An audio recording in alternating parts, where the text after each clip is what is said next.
بسم اللہ الرحمن الرحیم۔ حضرت عمر کا شمار مکہ مکرمہ کے چند پڑھے لکھے لوگوں میں ہوتا تھا، لیکن وہ بھی اسی عرب معاشرے کا حصہ تھے جہاں نبی پاک کو نبوت سے پہلے صادق اور امین کہا جاتا تھا، اور نبوت کے بعد نعوذ باللہ ساحر، شاعر اور کاہن نہ جانے کیا کیا کہا جانے لگا۔ اہل مکہ کے ظلم و ستم بہت بڑھ چکے تھے۔ صحابہ کرام سر عام تبلیغ تو درکنار، عبادت بھی نہیں کر سکتے تھے۔ چھپ کر دین اسلام کی تبلیغ و عبادت کی جاتی تھی۔ صحابہ کرام کی تعداد اس وقت 39 تھی۔ ایک رات بیت اللہ کے سامنے عبادت کرتے ہوئے نبی پاک صلی اللہ علیہ وسلم سے دعا مانگی بھی اے اللہ، عمر ابن ہشام اور عمر بن خطاب میں سے کسی کو اسلام کی عزت کا ذریعہ بنا۔ نبی پاک صلی اللہ علیہ وسلم نے مکہ میں 2 لوگوں کے نام لیے۔ اللہ تعالیٰ نے آپ صلی اللہ علیہ وسلم کی دعا کو قبول فرمایا، اور حضرت عمر کے اسلام لانے کا سبب یہ بنا کہ ایک روز حضرت عمر تلوار لے کر جا رہے تھے۔ راستے میں ایک شخص ملا جس نے پوچھا، عمر خیر تو ہے، کہاں کا ارادہ ہے؟ حضرت عمر کہنے لگے، محمد کو قتل کرنے جا رہا ہوں۔ اس نے نئے دین کا اعلان کر کے مکہ والوں میں تفریق ڈال دی ہے، کیوں نہ اس قصے کو ختم کر دوں؟ اس شخص نے کہا، عمر اگر تم نے ایسا کیا تو کیا بنو ہاشم تم سے انتقام نہیں لیں گے؟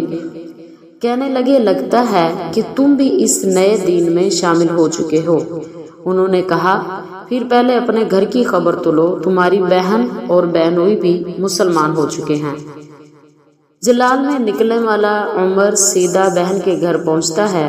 یہاں سیدنا خباب بن ارت رضی اللہ عنہ ان کے بہنوئی اور بہن کو سورۃ طٰہٰ پڑھا رہے تھے۔ باہر سے آواز سنی اور دروازے پر دستک دی۔ اندر سے پوچھا گیا، کون؟ عمر نام سنتے ہی سیدنا خباب چھپ گئے۔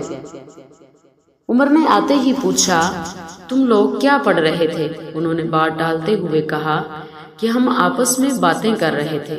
کہنے لگے، میں نے سنا ہے تم نئے دین میں شامل ہو گئے ہو۔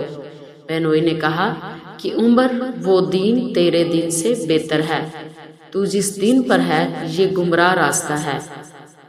بس یہ سننا تھا کہ بہنوئی کو مارنے لگ گئے۔ بہن چھڑانے کے لیے آئی تو اتنی زور سے ان کے چہرے پر تھپڑ مارا کہ ان کے چہرے سے خون نکل آیا۔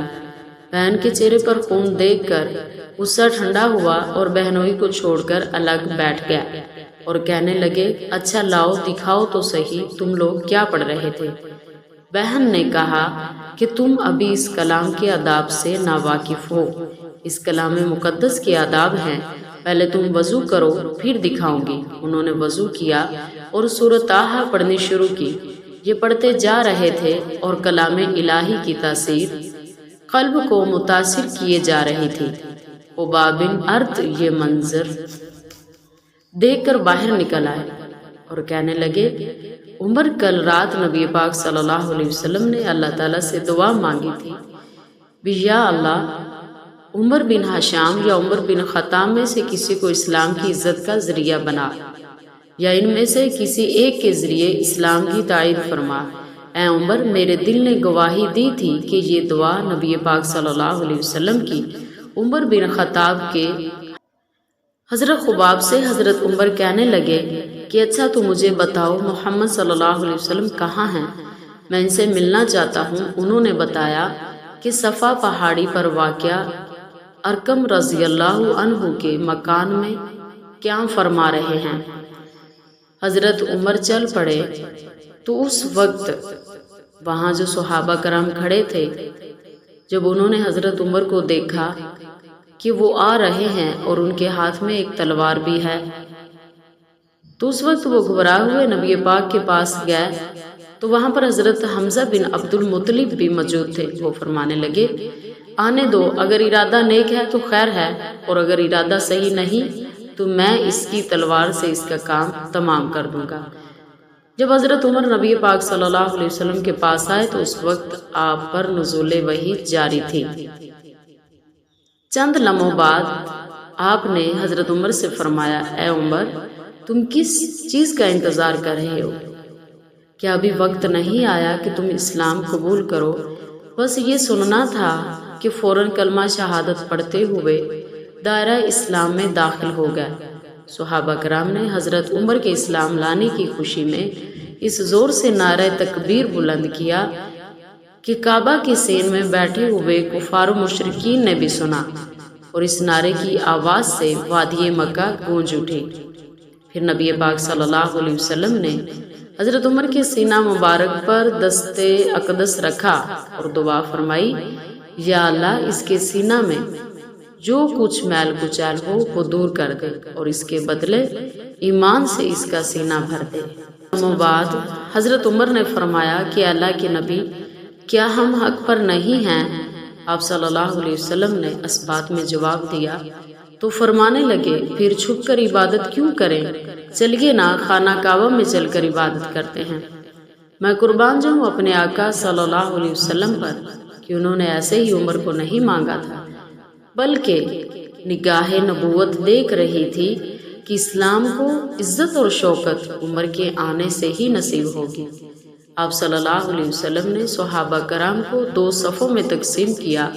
ایک صف کے آگے حضرت حمزہ چل رہے تھے اور دوسری صف کے آگے حضرت عمر چل رہے تھے۔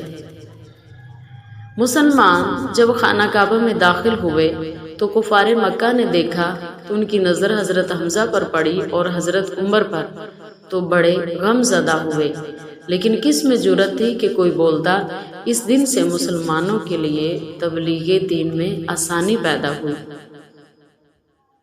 اور یہی وہ دن تھا کہ جب اللہ کے نبی پاک صلی اللہ علیہ وسلم نے فرمایا تھا کہ اللہ تعالیٰ نے سچ کو عمر کے قلب و لسان پر جاری کر دیا اور وہ فاروق ہے۔ اللہ تعالیٰ نے اس کے ذریعے حق و باطل میں فرق کر دیا ہے۔ نبی پاک صلی اللہ علیہ وسلم نے فرمایا، کیا ابن خطاب، اس ذات کی قسم جس کے دستے قدرت میں میری جان ہے، جس راستے پر آپ کو چلتا ہوا شیطان پا لیتا ہے وہ اس راستے سے ہٹ جاتا ہے، وہ راستہ چھوڑ کر دوسرا راستہ اختیار کر لیتا ہے۔